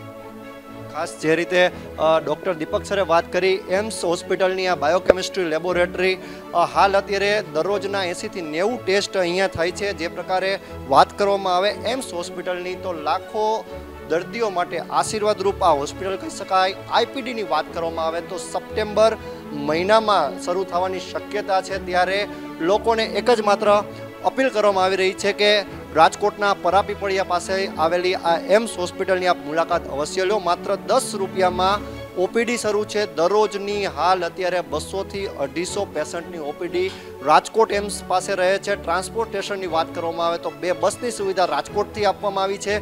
તો લોકો એમ્સ હોસ્પિટલનો લાભ જરૂરથી લે. નાના ભૂલકાઓમાં તથા કિશોરોમાં અનેક રોગોનું પ્રમાણ વધી રહ્યું છે. ત્યારે બાળકોમાં ખાસ થાઇરોઇડ તેમજ ડાયાબિટીસ રોગ તેમજ અસ્થમાના રોગના નિષ્ણાંત ડોક્ટર્સ એમ્સ હોસ્પિટલ ખાતે બાળકોનો ઇલાજ કરી રહ્યા છે. બાળ રોગના નિષ્ણાંત ડોક્ટર સચિને અબતક મીડિયા સાથેની વાતચીતમાં જણાવ્યું હતું કે બાળકોને સામાન્ય ઉધરસ કે પછી કોઈ પણ દર્દની ગંભીરતા માતા પિતાએ સમજવી જોઈએ. તેનો તાત્કાલિક યોગ્ય ડોક્ટર્સ પાસે ઇલાજ કરાવવો જોઈએ. એમ્સ હોસ્પિટલના બાળ રોગ વિભાગમાં અમે પહોંચ્યા છીએ. આપણી સાથે ખાસ children specialist doctor Sachin sir जोड़े थे. डॉक्टर सचिन, जिस तरह से बच्चों में ज़्यादातर कौन कौन से रोग देखने को मिल रहे हैं और ओपीडी कितनी रहती है? आमतौर पर ओपीडी हमारे वहाँ 15 से 20 मरीज की रहती है, और जिसमें कि बहुत सारे जो आजकल मौसम बदलने से खांसी है, जुकाम है या किसी को पेट दर्द की बीमारी है, ये आते हैं जो सामान्य रूप से हो रहे हैं आजकल. उसके अलावा हमारे पास जैसे कि बार बार किसी को खांसी है, जो बच्चे अस्थमा के हैं या एलर्जी के हैं, या जिनको दिमागी रूप से जिनका विकास नहीं हो रहा है, या जिनके हाथ पैर में कमजोरी है या नहीं सही से चल पा रहे हैं, बैठ पा रहे हैं, वो बच्चे हैं. जो बहुत सारे बच्चे जो डायबिटीज़ के हैं, जो बच्चों में डायबिटीज़ होता है, टाइप 1 जिसको बोलते हैं, या थायराइड बीमारी से ग्रसित हैं, या जिनका वज़न नहीं बढ़ रहा है, जिनका लंबाई नहीं बढ़ रहा है, ये सारे पेशेंट हमारे पास आते हैं. हाँ सर, दूसरी अस्पताल से एम्स किस तरह से अलग है, लोगों को क्या मैसेज देंगे? दूसरे अस्पताल से इस मामले में अलग है कि हमारे वहाँ स्पेशलिस्ट हैं बच्चों के, जो सामान्य बीमारियों के अलावा, जैसे कि आप मानो कि डायबिटीज़ और एंडोक्राइन के हमारे पास स्पेशलिस्ट हैं. हमारे पास बच्चों के दिमाग के स्पेशलिस्ट हैं, और मैं खुद जो बच्चों के खांसी और सांस संबंधित बीमारियों के लिए स्पेशलिस्ट हूँ. दूसरा क्या है कि आपका कम पैसे में 10 रुपये में आप मानो कि एक बच्चे के लिए साल भर का कार्ड बनता है. जांचें यहाँ कम पैसे में होती हैं, और मैं तो यही सलाह दूंगा जो माता पिता हैं उनको कि आप बाहर जाके या प्राइवेट हॉस्पिटल में दिखाने के बजाय आप महंगा जांच करवाइए, आप महंगा दवाई दीजिए. उससे अच्छा कि आप यहाँ एम्स जैसे अस्पताल में आइए, ताकि आपका सही और जिन दवाओं की ज़रूरत हो वो दवाएं मिले, ना कि ज़्यादा महंगी दवाएं और जाके इलाज या जांच में पैसा खर्च करें. हमारे वहाँ पर जैसे आप देखो कि नीचे जन औषधि है, अमृत फार्मेसी है, जहाँ पे बहुत ही कम दवाई का पैसों में दवाइयाँ उपलब्ध हैं. खास करके थायराइड और डायबिटीज देखने को मिल रहा है, उसका कारण क्या है बच्चों में? बच्चों में कारण तो अभी बहुत सारा स्पष्ट रूप से नहीं आया है, लेकिन जैसे कि जिन माताओं को थायराइड का परेशानी होती है, उनके बच्चों में खासकर जो जन्म के टाइम पे बच्चे होते हैं उनमें थायराइड परेशानी हो सकती है। जो डायबिटीज़ होता है वो बड़े लोगों में सामान्यतः टाइप 2 डायबिटीज़ होता है और बच्चों में टाइप 1 होता है। तो इसमें जो हमारा इंसुलिन निकालने वाली ग्रंथि है पैंक्रियाज, वो धीरे धीरे किसी कंजेनाइटल कारण से या म्यूटेशन की वजह से धीरे धीरे डैमेज होता है, जिसकी वजह से इंसुलिन नहीं बन पाता है। तो बच्चों में इस वजह से डायबिटीज़ होता है। तो खास जे रीते डॉक्टर सचिने बात करी अब तक मीडिया साथे बाळकोना स्पेशलिस्ट डॉक्टर एम्स खाते छे, तमाम तैयारीओ एम्स खाते थई चूकी छे। रोजनी 200 થી 250 ओपीडी रही छे त्यां, अने खास करीने वात करवामां आवे तो प्राइवेट होस्पिટલમાં लखलूट खर्चा करवा करता एम्सમાં मात्र 10 રૂપિયામાં ओपीडी सारवार આપવામાં આવી રહી છે। તો તમારા બાળકને કાંઈ પણ સમસ્યા હોય એમ્સ હોસ્પિટલની મુલાકાત આપ અવશ્ય લેશો। એમ્સમાં સ્ત્રીરોગ અને પ્રસૂતિ વિભાગમાં સ્ત્રીરોગ સંબંધિત સમસ્યાઓમાં જાગૃતિ ફેલાવવા હેતુ અવેરનેસ પ્રોગ્રામ યોજવામાં આવે છે। સ્ત્રીઓને લગતી તમામ સમસ્યાઓનું શ્રેષ્ઠ ઉત્તમ નિદાન સ્ત્રીરોગ અને પ્રસૂતિ વિભાગ પૂરું પાડે છે। એમ્સના ડોક્ટર્સ પર દેશની જનતાને ભરોસો છે। ત્યારે સ્ત્રીરોગ અને પ્રસૂતિ વિભાગની अब तक મીડિયામાં રૂબરૂ મુલાકાત લઈ ગ્રાઉન્ડ રિપોર્ટ લોકો સમક્ષ મૂક્યો હતો। રાજકોટ એમ્સમાં સ્ત્રી રોગ અને પ્રસૂતિ વિભાગની આજે અમે તમને રૂબરૂ કરાવી રહ્યા છીએ। મારી સાથે અત્યારે ડૉક્ટર પંખુરી દુબે જોડાયા છે। મેમ, यहाँ पर बेसिकली अभी सब डिपार्टमेंट शुरू हो चुके हैं। आपके डिपार्टमेंट में ओपीडी दिन प्रतिदिन किस तरह से आ रही है, कितने लोग यहाँ पर आ रहे हैं? जी, हमारे यहाँ ये महिला और प्रसूति विभाग है हमारे यहाँ पर महिलाओं की पूर्ण समस्या जितनी भी होती हैं, गर्भावस्था से लेके बाकी जितनी भी महीने की समस्याएं होती हैं या कैंसर स्क्रीनिंग होता है, वो सब सुविधाएं हमारे यहाँ है। और मरीज़ हमारे यहाँ प्रेगनेंसी में अगर आते हैं तो हमारे यहाँ रूटीन चेकअप सारा का सारा पूरा का पूरा फुल फ्लेजेड आउट पेशेंट के जितने भी सर्विसेज हैं वो सारी हैं, रूटीन चेकअप के हैं, इन्वेस्टिगेशंस की हैं। और उसके अलावा अगर महीने की समस्या होती है, ज़्यादा गर्भ जा रहा है, ज़्यादा महीना आ रहा है, कम आ रहा है, या कोई भी समस्या समय से पहले अगर उनको दिखने में लग रही है, या मीनोपॉज की समस्याएं हैं, ये सारी हमारे यहाँ ट्रीटमेंट उनकी चल रही है। इसके अलावा हमारे यहाँ कैंसर स्क्रीनिंग की सुविधा है, जो कि सर्वाइकल कैंसर की स्क्रीनिंग हम लक्षण आने से पहले कैंसर को पकड़ सकते हैं, जिसकी स्क्रीनिंग हमारे यहाँ पे उसकी सुविधा है। इसमें हम एक पैप स्मीयर करके एक जांच होती है, जिसमें कि हम सैंपल लेते हैं नीचे से, सफ़ेद पानी की, सफ़ेद स्राव की प्रॉब्लम्स बहुत महिलाओं को होती है, तो हम नीचे से सैंपल ले लेते हैं और उसको माइक्रोस्कोप में नीचे देखते हैं। वो रिपोर्ट हमारी सेम डे पे अवेलेबल है यहाँ पर, तो इसलिए महिलाओं को दिक्कत भी नहीं होती। दूर से आने वाली महिलाएं भी तुरंत इस सुविधा का लाभ उठा सकती हैं, और कुछ भी ऐसे बाद में लक्षण अगर बनते हैं कैंसर के तो समय से पहले हमें पकड़ने में सुविधा मिलती है। तो इसके हमारे यहाँ फैसिलिटी है। और हमारे यहाँ पे हमने कुछ अवेयरनेस प्रोग्राम्स भी कराए थे, हम लगातार कैंप्स करते रहते हैं और अवेयरनेस प्रोग्राम्स कराते हैं। सर्वाइकल कैंसर स्क्रीनिंग के लिए भी हमने करा था।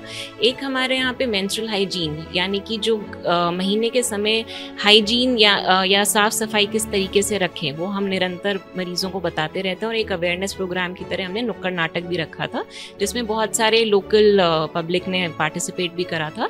और हमारी तरफ से निरंतर ये चेष्टा रहती है कि हम उनको अवेयर करते रहें, और इसके रिलेटेड कोई भी समस्याएं हैं तो वो हमारे पास आए, और हम उसकी ट्रीटमेंट हमारे पास बिल्कुल अवेलेबल है। दिन में कितनी ओपीडी होती है, कितनी महिलाओं को आप यहाँ से अवेयर कर रहे हैं? जी, हमारे यहाँ रूटीन ओपीडी 10 से 15, 20 भी हो जाती है।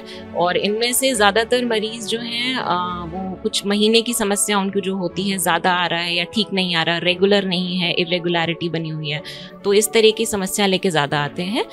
इसके अलावा हमारे यहाँ पे निसंतान लोग जो हैं, इनफर्टिलिटी की ट्रीटमेंट होती है हमारे यहाँ पे, पूरा उनकी इन्वेस्टिगेशंस हम कर सकते हैं, चेकअप इवैल्यूएशन करते हैं, तो उसके भी मरीज़ बहुत आते हैं। हमारे यहाँ पे अभी अल्ट्रासाउंड भी हम स्टार्ट करने वाले हैं, इस मंथ के एंड तक हम स्टार्ट कर देंगे। तो हमारे पास ये भी फैसिलिटी रहेगी कि हम जो प्रेग्नेंट वुमेन हैं उनको भी हम स्क्रीन करके, सोनोग्राफी करके रिपोर्ट हम तैयार करने में पूरी हम कोशिश रहती है कि इस महीने के एंड तक हम स्टार्ट कर दें। आजकल कौन सी डिजीज़ महिलाओं में ज़्यादातर दिख रही है, एक हेल्थ टिप्स उनको क्या देना चाहेंगी, किस तरह के प्रिकॉशन रखे जाए?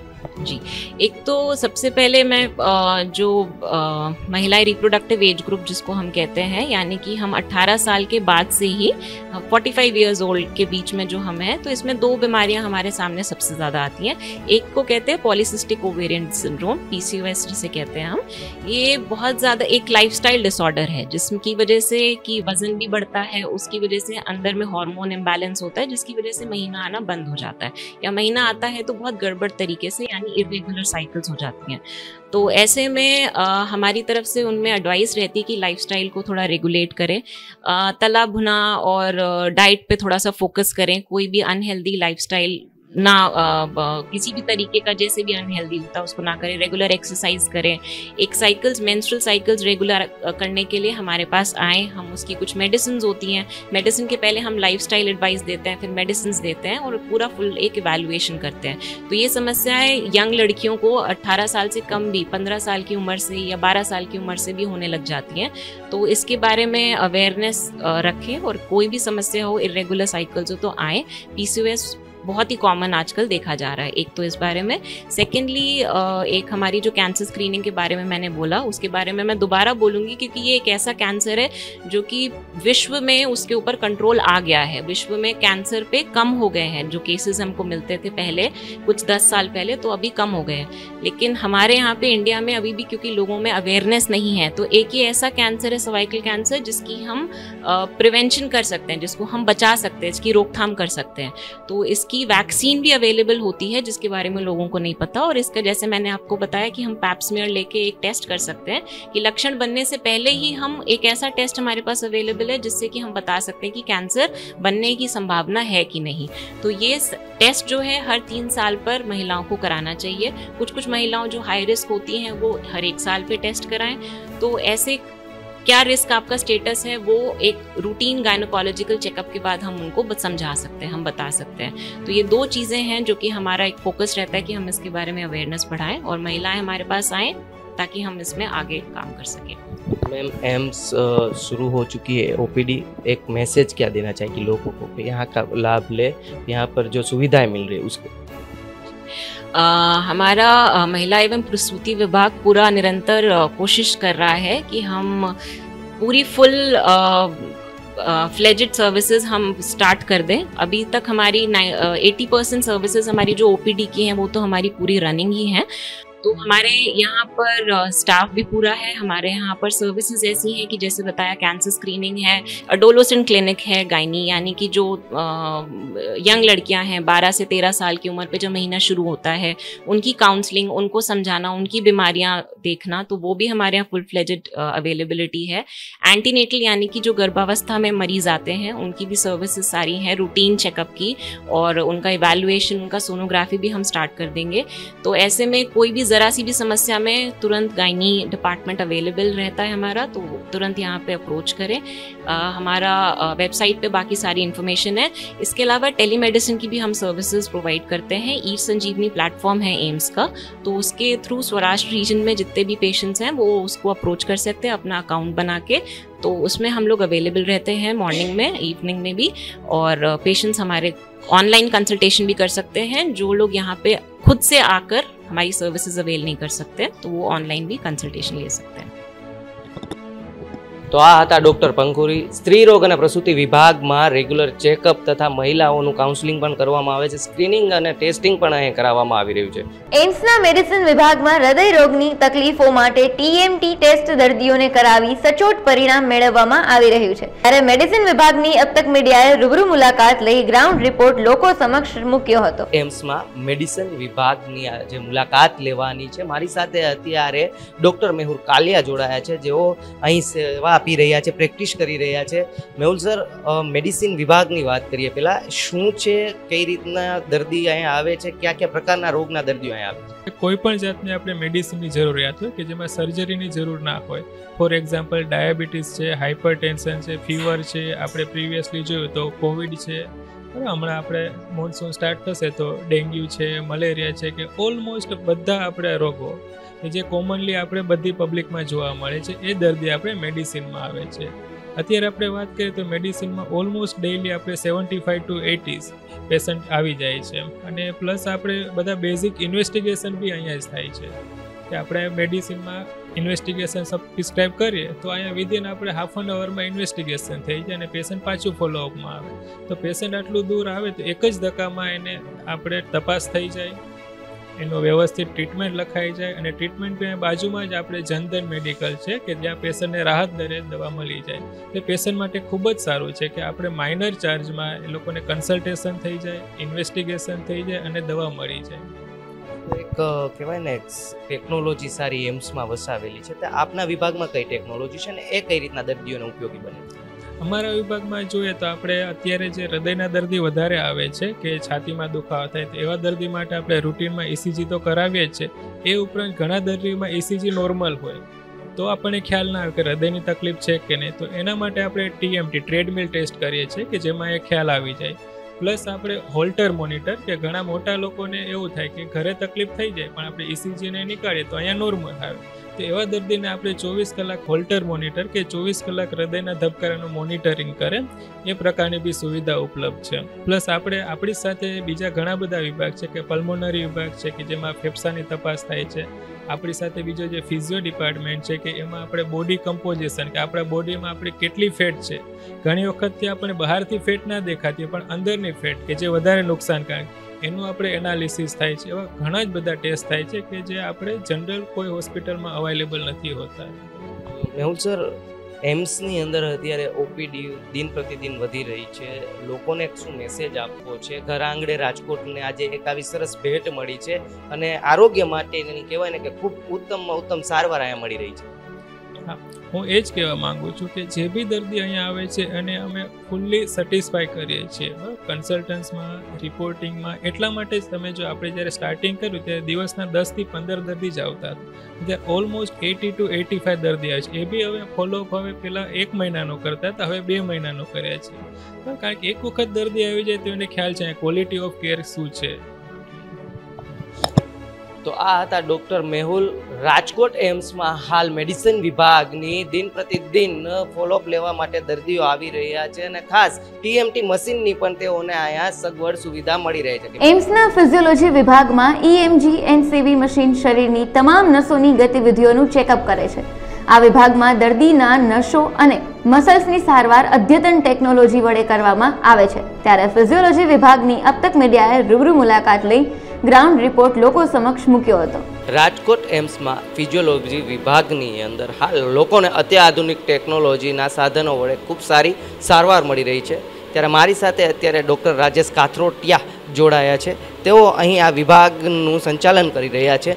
સર, આ વિભાગની અંદર કઈ કઈ સાધન, કઈ કઈ એવા ટેકનોલોજી વસાવવામાં આવે છે, પહેલાં એના વિશે વાત કરીએ. આપણે ત્યાં અહીંયા એમ્સ રાજકોટમાં ફિઝિયોલોજી વિભાગની અંદર 3 સાધનો આપણે અહીંયા ઇન્સ્ટોલ કરેલા છે અત્યારે અત્યાધુનિક. એમાં એક સાધન આપણી પાસે છે, એક EMG NCV મશીન જેને કહેવાય, ઇલેક્ટ્રોમાયોગ્રાફી અને નવ કન્ડક્શન સ્ટડી મશીન, જેમાં આપણે નસોનું ગતિ, નસોની બધી ચેકઅપ ને બધું થઈ શકે. એમાં કોઈ બી પ્રોબ્લેમ હોય, ડિફેક્ટ હોય, મસલના પ્રોબ્લેમ્સ હોય તો એ બધા જાણી શકાય. જે જનરલી ન્યુરોફિઝિશિયન્સ યુઝ કરતા હોય છે પણ આપણે ત્યાં એમ્સમાં બી એ ફેસિલિટી હવે અવેલેબલ છે. ન્યુરોફિઝિશિયન્સને એ બધી જે હોય આપણે એ પ્રમાણે આગળ એની સારવાર, નસોની, મસલ્સની જે બી હોય એ આગળ એમાં આપણે જાણી શકીએ છીએ વધારે. તો નવ સિસ્ટમની વાત કરી તો હાલ અત્યારે જે રીતના કહેવાય ને કે બ્રેન સ્ટ્રોકના એના આપણી સામે કેસીસ આવતા હોય છે અને શરીરની અંદર લકવા કે એવી કોઈ તકલીફ થતી હોય છે, તો એની અંદર આ મશીન કેટલું ઉપયોગી બને છે? કઈ રીતના એ ટ્રીટમેન્ટને પહોંચવું હોય અથવા તો સમયસર આ મશીનમાં જો કરાવી લઈએ સારવાર માટે તો શું શું કેવા કેવા રોગોથી આપણે બચી શકીએ? ના, સ્ટ્રોક ને એ બધામાં તો નથી, એ તો અલગ આખું થઈ ગયું. ન્યુરોફિઝિશિયન એટલે આમાં શું છે કે નસો, જેમ કે નસો કશે દબાતી હોય, આપણે કોઈ જગ્યાએ શરીરમાં નસ હોય એમાં કમ્પ્રેશન હોય કે પછી કોઈ જગ્યાએ નસની ઇન્જરી હોય, એમાં આપણે નસને ધારો કે આપણે જાણી શકીએ કે ભાઈ નસ આખી રિકવર કેટલી થશે, બરાબર? તો એ કેસમાં આપણે ટેસ્ટ કરાવી શકીએ કે ખબર પડે કે આપણે નસના રિકવરીના ચાન્સ કેટલા છે, કેટલું એમાં ડેમેજ છે અને કેટલા ટાઈમમાં એ રિકવર થઈ જશે. એમ એ ટાઈપની આપણે આમાં જાણકારી મળી શકે. અને બીજા કોઈ ડિસઓર્ડર્સ હોય, જેમ કે અમુક ન્યુરોપથીઝ કહેવાય છે ને, કે જેનેટિક ડિસઓર્ડર્સ હોય છે ઘણા બધા, કે એમાં નસો અફેક્ટ થઈ હોય અલગ અલગ પાર્ટની, તો એ જાણી શકાય, આપણે ડાયગ્નોસિસ કરી શકાય કે ભાઈ આ ન્યુરોપથી છે. જેમ કે અમુક બાળકોમાં થતી હોય છે, અમુકને મોટાને બી થતું હોય છે ન્યુરોપથી. તો એ ન્યુરોપથીઝમાં અમુક ડાયાબિટીસમાં ઘણા લોકોને નસોનું ધીરે ધીરે પેલું અફેક્ટ થતી હોય છે. તો ડાયાબિટીક પેશન્ટમાં ધારો કે આપણે કરાવીએ રેગ્યુલર, તો આપણને ખ્યાલ આવે કે ભાઈ નસોમાં કોઈ અસર થાય છે, તો એમાં ખ્યાલ જાણી શકાય આપણને પહેલેથી. સિવાય અન્ય કયા કયા અહીંયા સાધનો છે અને એની શું ખાસિયત છે? આ સિવાય આપણી પાસે એક છે બોડી કમ્પોઝિશન એનાલાઇઝર, જે એકદમ રિસન્ટ ઇક્વિપમેન્ટ છે, જે મોસ્ટલી હોસ્પિટલ્સ યુઝ નથી કરતા, પણ આપણે ત્યાં એની ફેસિલિટી અવેલેબલ છે કે જે આપણા શરીરમાં અલગ અલગ પાર્ટમાં આપણું આખું બોડીનું કમ્પોઝિશન બતાવે. કમ્પોઝિશનમાં જેમ કે મસલ્સ કેટલા છે, ફેટ કેટલું છે, બોન્સનો કેટલો માસ છે, બાકી અમુક જગ્યાએ જેમ કે પાણી છે તો કદાચ ઇલેક્ટ્રોલાઇટ છે કેટલું છે એ પ્રમાણે, અને એમાં આપણે અલગ અલગ પાર્ટના આખું કમ્પોઝિશન જાણી શકીએ, બોડી કમ્પોઝિશન આખું. એ મેઇનલી તમને ખબર પડે કે તમે આપણે કહીએ કે ભાઈ આમનો વજન વધારે છે, તો વજન વધારે છે તો એ ફેટને લીધે વધારે છે કે મસલને લીધે વધારે છે, બરાબર. પછી ફેટને લીધે વધારે હોય તો એ જાણી શકાય કે ફેટ કયા પાર્ટમાં વધારે છે, પેટના ભાગમાં વધારે છે અંદર, કે પછી હાથ પગમાં જેમ કે ચામડીની અંદર બી ફેટ અમુક જમા થતું હોય છે, તો એ ચામડીની અંદરનું ફેટ છે કે વિસરલ ફેટ જેને કહેવાય કે અબડોમેનમાં કે પેટમાં જમા થતી હોય ચરબી. વિસરલ ફેટ જે છે એ બહુ વધારે રિસ્કવાળું કહેવાય ખરેખર. જેટલું વધારે વિસરલ ફેટ હોય એટલું વધારે રિસ્ક હોય હાર્ટ ડિઝીઝનો, ડાયાબિટીઝનો બધાનો. તો એ આપણે જાણી શકીએ આમાં કે ભાઈ આપણને લાગે કે ભાઈ જેમ કે હું છું, બરાબર, તો મારું વજન એકદમ નોર્મલ લાગે છે, પણ મારું આપણે કરાવીએ બોડી કમ્પોઝિશન, આપણને ખબર પડે વિસરલ ફેટ નોર્મલ કરતાં વધારે છે, તો મારામાં બી રિસ્ક છે હાર્ટ ડિઝીઝનું. એમ આપણે એમ માનીએ કે ભાઈ ના પાતળા માણસો હોય તો એમાં ડિઝીઝનું રિસ્ક ના હોય, એ લોકોને ફેટ છે જ નહીં એવું માનીએ આપણે, પણ એવું નથી. જેમ કે વિસરલ બોડીમાં અમુક પાર્ટમાં જો કે ફેટ જમા થયું હોય, એસ્પેશિયલી પેટમાં ને એ ભાગમાં, તો એ ચરબીનું અસર આપણા હાર્ટ ડિઝીઝ ને ડાયાબિટીસને બધામાં બહુ અફેક્ટ કરી શકતું હોય છે. એટલે એ આપણે જો જાણી શકીએ તો એ આપણે એ રીતે આપણે એને પ્રિકોશન લઈ શકીએ. પ્લસ રૂટીન બી આપણું ડાયટ ને બધું આપણે મેનેજ કરવું હોય તો આમાં આપણને ખ્યાલ આવે કે આપણે ડાયટ ચેન્જ કરીએ છીએ તો કેટલો ફરક પડે છે આપણા મસલમાં કે ફેટમાં, કેટલું એની અસર થાય છે.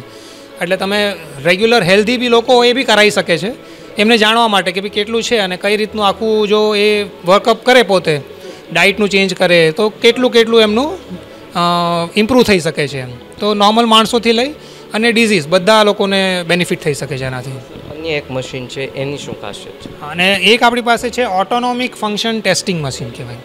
ઓટોનોમિક નર્વ્સ જે છે ને આપણા શરીરમાં, ઓટોનોમિક નર્વ્સ એવી નર્વ્સ છે કે જે એ બધા ફંક્શનને અસર કરતી હોય છે કે જે આપણા કંટ્રોલમાં નથી. જેમ કે આપણું હાર્ટની ગતિ છે, આપણું બ્લડ પ્રેશર છે, કેમ આપણું રેસ્પિરેશન છે, કે એવા બધા ફંક્શન્સ જે છે, અમુક આપણા પેટના બી જેમ કે ડાયજેસ્ટિવ ફંક્શન્સ છે જે આપણા કંટ્રોલમાં નથી ડાયરેક્ટ. આપણે એવું ઈચ્છીએ કે મારા હાર્ટની ગતિને ઓછી કરું, વધારે કરું તો ના થઈ શકે, કારણ કે એ નર્વ્સ આપણા કંટ્રોલમાં નથી. તો એ બધી નર્વ્સ છે ને ઓટોનોમિક નર્વ્સ કહેવાય ને. એ નર્વ્સની બી ટેસ્ટ આપણે કરી શકીએ છીએ ઓટોનોમિક ફંક્શન ટેસ્ટ કરીને. તો એનું આખું સિરીઝ હોય છે કે જેમાં આપણી હાર્ટની ગતિ કેટલી ચેન્જ થાય છે, એમાં આપણે અલગ અલગ ટેસ્ટ હોય છે જેનાથી આપણે જાણી શકીએ કે ભાઈ હાર્ટ કેટલું સારું કામ કરી રહ્યું છે, એની નર્વ્સ જે છે એમાં કોઈ પ્રોબ્લેમ છે કે નહીં. અમુક વાર ડાયાબિટીસ જેવા દર્દીઓ હોય છે એ લોકોને ઓટોનોમિક નર્વ્સ અફેક્ટ થતી હોય છે, તો આપણે જાણી શકીએ કે ઓટોનોમિક નર્વ્સને લીધે એમને ઘણી તકલીફ થતી હોય છે બીજી, જેમ કે ચક્કર આવતા હોય અમુક લોકોને, કે પડી જતા હોય, એ ટાઈપનું જે હોય, તો એ બધાને ઓટોનોમિક નર્વ્સમાં ડિફેક્ટ હોય તો જાણી શકાય આપણે એ રીતની બધી ડિઝીઝીસ. સર, રાજકોટ એમ્સના હાલ અત્યારે જેટલા પણ ડિપાર્ટમેન્ટ શરૂ થયા છે, ઓપીડી ખૂબ સારી થઈ રહી છે. માત્ર 10 રૂપિયામાં કેસ કઢાવી લોકો અહીંયા ઇલાજ કરાવી શકે છે. લોકોને એક મેસેજ શું આપવો છે? લોકોને એ જ મેસેજ છે કે આપણે ત્યાં એમ્સ સરકારી જે ફેસિલિટી અવેલેબલ છે એમાં ખૂબ જ ઓછા દરે અને ખૂબ જ સારી ઇક્વિપમેન્ટ્સ અને ફેસિલિટીઝ બધી અવેલેબલ છે. તો જેમને બી જરૂર હોય, જેમને લાગતું હોય કે ક્યાંય બી એમને પેલું હોય તો એ આવીને એમનું યુઝ કરી શકે છે. અને તમારા માધ્યમથી બી એ હવે જાણ થાય છે બધાને, તો એ સારું છે કે બધા અવેર થાય અને જેટલા આવીને જે બી એમને પોસિબલ હોય એ બધી ફેસિલિટીનો ઉપયોગ કરે, વધારેથી વધારે કરે અને અહીંનો આપણો જે છે ફેસિલિટીનો લાભ લે. એમ્સના ઇમરજન્સી સારવાર વિભાગમાં એક સપ્તાહમાં 8 થી 10 દર્દીઓને સારવાર પૂરી પાડવામાં આવે છે. એક્સિડન્ટ, હૃદયરોગ સહિતના ઇમરજન્સીના દર્દીઓને સારવાર આપવા ER ટીમ તત્પર રહે છે. રાજકોટ એમ્સમાં માત્ર 10 રૂપિયાની અંદર તમે કેસ કઢાવી અને કોઈ પણ સારવાર મેળવી શકો છો। ત્યારે ઇમરજન્સી સારવારની આપણે આજે વાત કરવી છે। તાત્કાલિક ધોરણે જ્યારે દર્દીને સારવારની જરૂર પડે છે ત્યારે એમ્સ ખાતે તાત્કાલિક સારવાર આપવા માટે ઇમરજન્સીનો વોર્ડ પણ છે અને મારી સાથે અત્યારે ડૉક્ટર અભિલાષા અને ડૉક્ટર खुशबू जोड़ाया है। मैम, यहाँ पर इमरजेंसी के लिए ट्रीटमेंट किस तरह से पहले तो दी जाती है? नमस्ते, मैं बताना चाहूँगी कि हमारे इमरजेंसी रूम में हमारे पास आधुनिक monitors, ventilators, defibrillator, ECG machine, nebuliser, ये सारी सुविधाएं मरीजों के लिए उपलब्ध है। अगर कोई भी पेशेंट यहाँ पे आता है उसका हम प्राथमिक इलाज करके तुरंत उसके लिए सारी ज़रूरी चीज़ें, ब्लड इन्वेस्टिगेशंस वगैरह करके यहाँ पे हम उसको मॉनिटर करते हैं और ऑब्जर्व करते हैं। डॉक्टर खुशबू, आपसे जानना चाहेंगे कि किस तरह के केसेस अभी तक आए हैं इमरजेंसी के और किस तरह के केसेस आपने प्रीफर किए? नमस्ते, हमारे पास लगभग हफ्ते में 10-15 केसेस आते ही हैं और ज़्यादातर मरीज़ आसपास के हॉस्पिटल से रेफ़र होके आते हैं या खुद ही आते हैं जिनको कुछ एक्सीडेंट हुआ है या लंबे डायबिटीज़ की बीमारी है, उसकी कुछ कॉम्प्लिकेशंस जैसे डायबिटिक कीटोएसिडोसिस या हाइपोग्लाइसीमिया इस तरह की, या कुछ हार्ट कंडीशंस के साथ आते हैं, छाती में दर्द है, इस तरह की कंडीशंस हमारे पास आमतौर पर आती है। तो हम पेशेंट्स को रिसीव करते हैं।